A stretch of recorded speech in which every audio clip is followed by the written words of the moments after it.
Going back to the final round of regional, what was the mindset of your guys to get in? Well, we knew we were behind, and so it's kind of sometimes a freed up position because you got to be the aggressor. You're not protecting, and we came out really playing well. The problem was UCLA and UNLV, who were right ahead of us, were playing even better. So when we started off, even though we were about 4 under through 4 or 5 holes, they were more than that. So it was a little disappointing.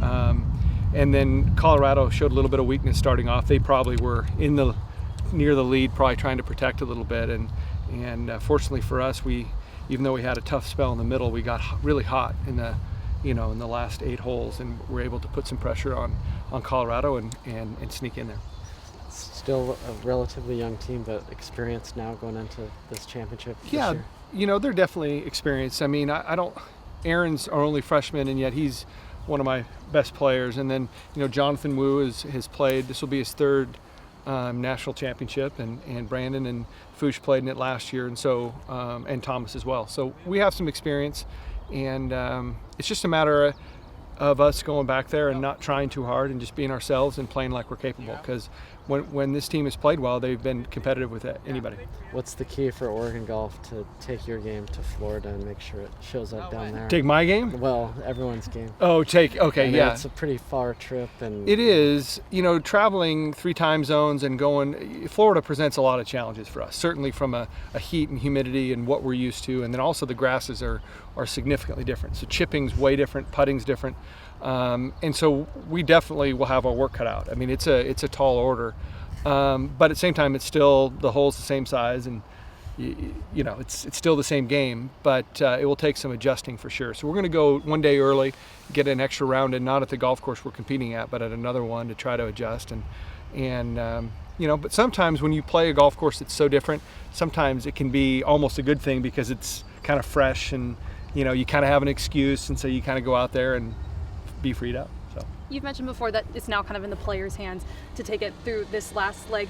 Do you have them having any bonding sessions, or do they meet at all afterwards to try to create a loose mentality? I don't think we do. No prescribed bonding sessions. Maybe I should, but the guys are pretty close, and this team's been together for the last couple of years. They know each other, and they're comfortable with each other, and so we'll just kind of go about our business and try not to do anything out of the ordinary.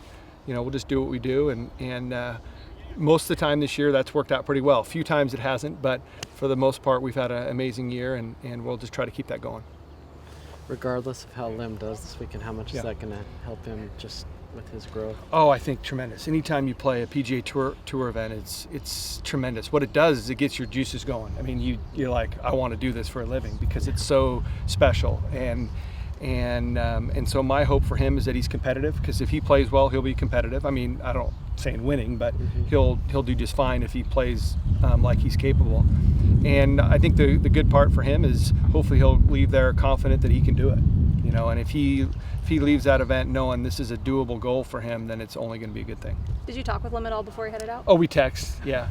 They're delayed a couple hours, so he's probably sitting in the locker room sweating. Or stressing. I know that feeling of waiting for a big moment and just waiting. But he's going to learn a lot. I think he's going to do just fine. What was your last text to him?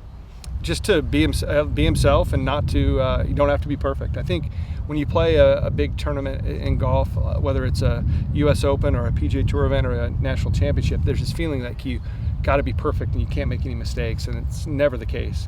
It's more about how you handle those and just kind of weathering the storms, and so that's what I texted him. Just, you don't have to be perfect, just be yourself.